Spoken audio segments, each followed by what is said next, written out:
Barangay Hinebra Jeremiah Gray mga bro trade sa Titan Ultra at Guam kinakabahan na daw sa Gilas Pilipinas.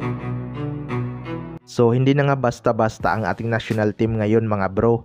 Dating ahirap ang Gilas Pilipinas humanap ng big ban kaya lagi tayong undersized sa mga international game.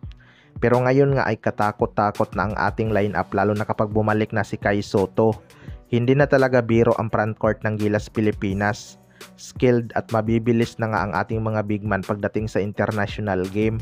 Ayon nga daw sa coach ng Guam mga bro ay nakakatakot pa rin daw ang lineup ng Gilas Pilipinas kahit wala si Kai Sotto dahil solid pa rin ang kanilang lineup sa addition ni Kyo Imbi.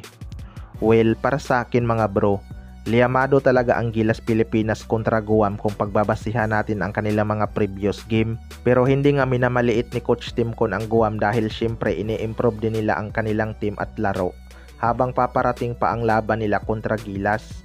Alam naman natin simula na injured si Kai Sotto bigla talagang lumagapak ang performance ng Gilas Pilipinas. Nabawian tayo ng New Zealand at tinambakan pa ng Chinese Taipei, 'di ba?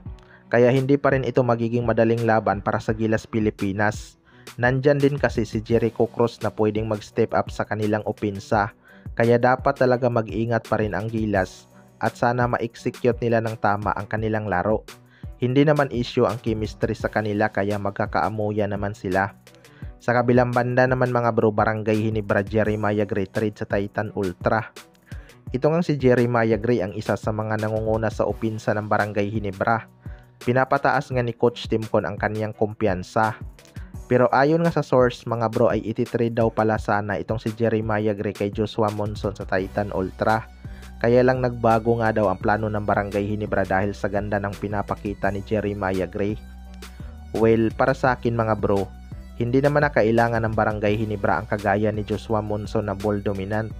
Kung tutuusin halos parehas lang naman sila ng laro ni Stephen Holt. Mas shooter pa nga itong si Stephen Holt beyond the arc. Pero bumaba nga ang kanyang production dahil kailangan niya nga sumunod sa sistema ni Coach Tim Con. Ganon din naman ang mangyayari kapag kinuha nila si Joshua Monson mga bro. Babagsak ka ang production niyan dahil kailangan niyang mag-adjust sa sistema. Kaya parang useless lang din kung papakawalan nila itong si Jeremiah Gray na mataas ang potensyal. Mas kailangan nga ng Barangay Hinebra ang depensa at sipag ni Jeremiah Gray. Magiging sugal talaga to kapag binigay nila sa Titan Ultra si Jeremiah Gray. Hindi natin alam papunta na pala siya sa kanyang peak ng kanyang laro, 'di ba? Hindi rin naman magagawa ni Joshua Monson sa Barangay Hinebra umiscore ng bolto-bolto dahil gusto ni Coach Tim Con yung balance lang. Kaya abangan na lang natin kung matutuloy pa ba ang trade rumors na yan. Kayo mga bro, ano masasabi nyo tungkol dito?